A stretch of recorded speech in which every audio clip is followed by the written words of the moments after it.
The study of ley lines sees the world as a clear map. The cities look like squares to us, while natural landscapes appear to be curves overlapping one another. Many bizarre places in the world, such as the location of the Tunguska explosion or the mysterious 30th parallel north, can't be drawn in squares and curves like cities in ordinary landscapes. We need to find a way to indicate them in a clear, precise way.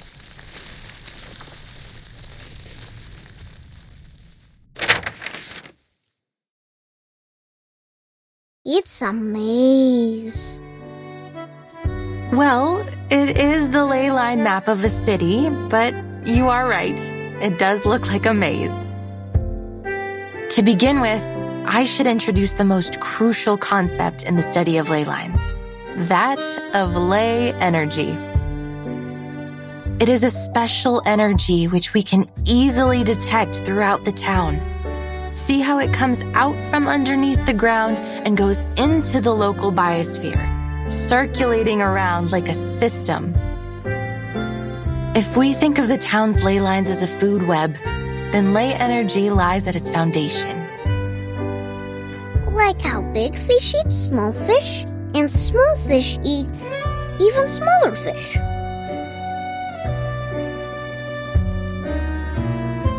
Exactly. They are the smallest fish eaten by the big fish.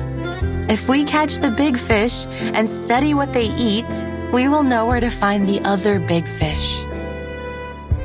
And the ley energy, when the big fish die and break down, the small fish will go back to where they first came from. The circulation goes on and on. You've put it very well, Miss Winsong. Like the rainwater that comes from the ocean to the rivers and returns back to the ocean. You're a quick learner. But it is not exactly like water. The concentration of ley energy is far more noticeable than that of a lake or a school of fish. Once we find its densest spot, we'll be able to trace it back to its source. Then what are these bright spots? These are the energy-rich locations. In a way, they indicate the energy flow. So many. They look like stars in the sky. Yes, and finding these locations can be very costly in terms of time and manpower. Then what do we do after finding them? They can tell us many things. The ley hunters will follow their courses, analyze the components in them, and match those components to each resource. Some of the components don't match with any of the known resources, which means there might be a new resource waiting to be discovered. Of course, from the ley energy, we can also learn about the local critters. You talk about strange things, almost like Avgus does.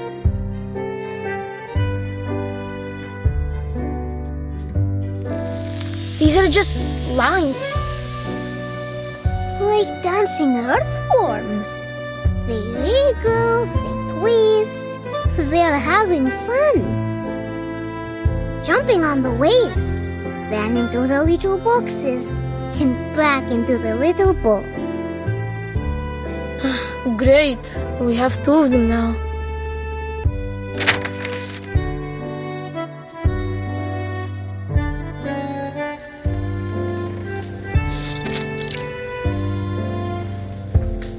They look interesting, but we don't really understand.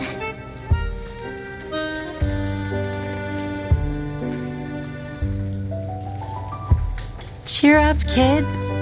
It's not finished yet. Ley line cartography is complicated. It takes the efforts of many ley hunters working together, investigating the area, even braving dangerous and forbidden places. To this day, we've never been able to finish a completed ley energy map.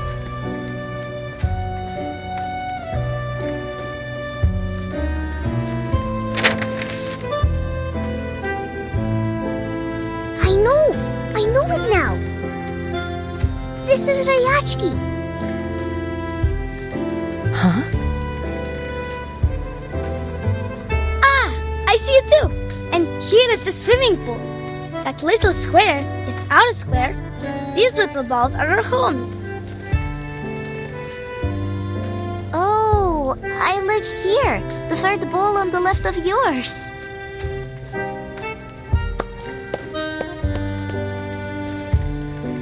You're very bright, August. This is the ley energy map of Rayashki. But Miss Rainsong, why are you mapping the energy of our town? Have you found any secrets that we don't know? Children, right now you can only see what's above the ground. But there is even more ley energy beneath the ground.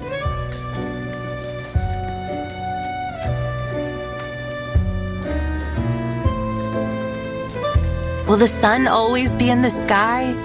Will the glaciers ever melt away? What lies in the darkness beneath us? Are there other critters around here that you've never seen? How should we deal with them?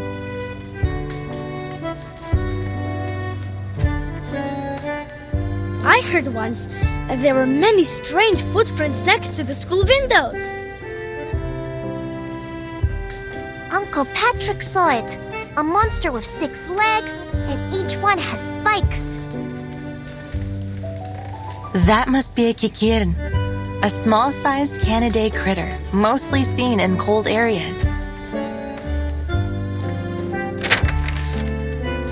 But the ley energy might have affected the weather of their habitat, or they wouldn't be here in Rayashki in summer. The deep blue line here shows that particular one's movement. Or maybe Uncle Patrick could have drunk too much. The ley energy accumulated in them suggests that they mostly feed on moss and worms under the snow and stay near town. We can infer that this is a docile herbivorous kind of critter that is merely curious about human behavior. I think feeding them will be much more useful than driving them away.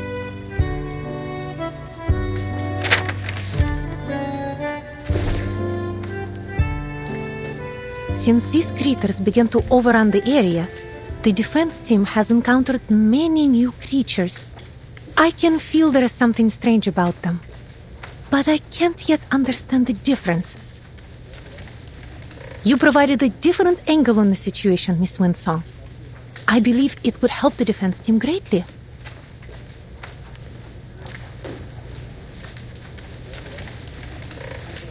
The fires in the furnaces are out. The bees and kites dance around the pond. White mosses on the wall. Oh, storms will fall down from the sky. Huh?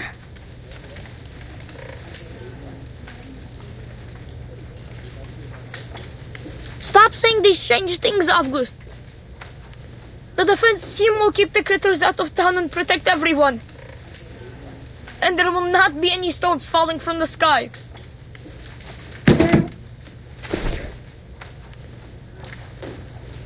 Is everything alright, Piotr? Yeah, you're lying. Rayashki is safe. It will be our home forever. I hate to tell you this, kid, but what August just said could be right. I have the same feeling that the good weather here won't last too long.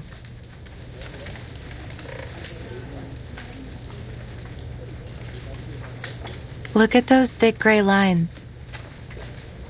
Those are the traces of cloud movements and moisture. Now they're mingled together. But the sun will still be shining. Miss Vila said that the polar day will last for a very, very long time. Miss Vila was right. And past statistics don't lie. According to the data, the weather here should continue for the next few months. Yet the ley lines say otherwise. They say the weather will be extremely unpredictable. You're making things up. The forecaster on TV said the weather in Ryashki will be temperate in the coming months. And the weather forecaster was right, according to his analysis. But life is full of surprises. I know why you're concerned, Miss Winsong. I feel the glaciers are melting slightly faster than usual. There is going to be a warm front forming from the melting water.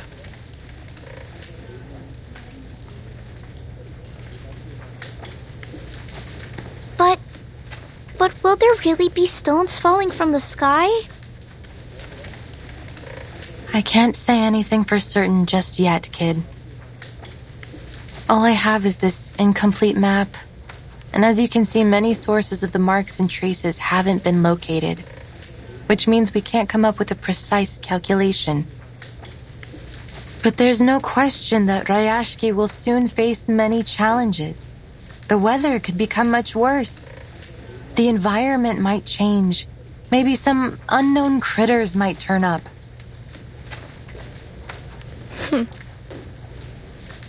Liar! You're all liars! Ryashki is at home, so it can't be dangerous.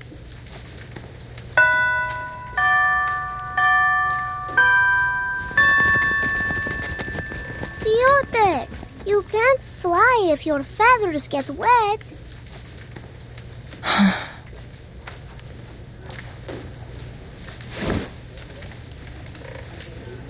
They will need some time to take in all this new knowledge. Don't you agree?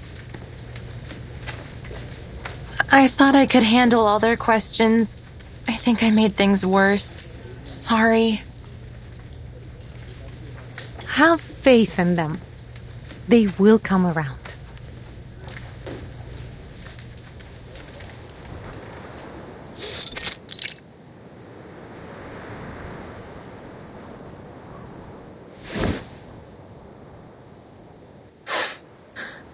Are you here to laugh at me? All these stories of monsters and falling stones, they aren't good at all. I overheard Mr. Evgeny talking. He said the town has so many problems, and soon what some people think will decide our future. If people believe in those terrible stories, maybe they will be scared and they won't come back to Ryashki. Our town will be forgotten. But I wasn't lying.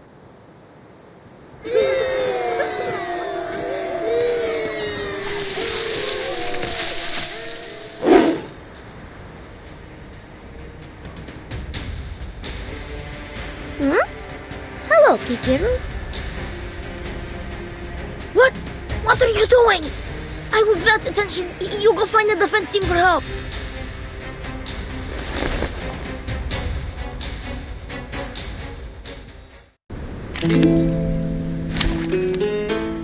Can I start running?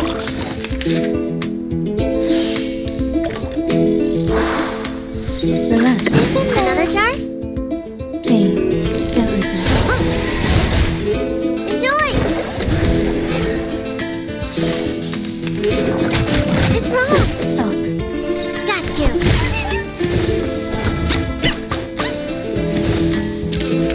Victory? Okay, but...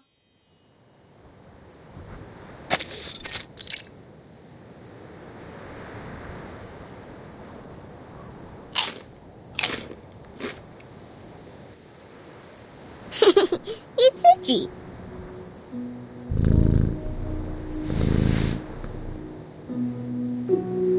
It feels warm, doesn't it? Miss Winsong said they can be our friends. That they will bring seeds to every corner of the town. Like a gardener?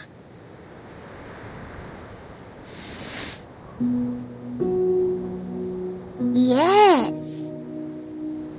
Go plant more sunflowers, Kikirn.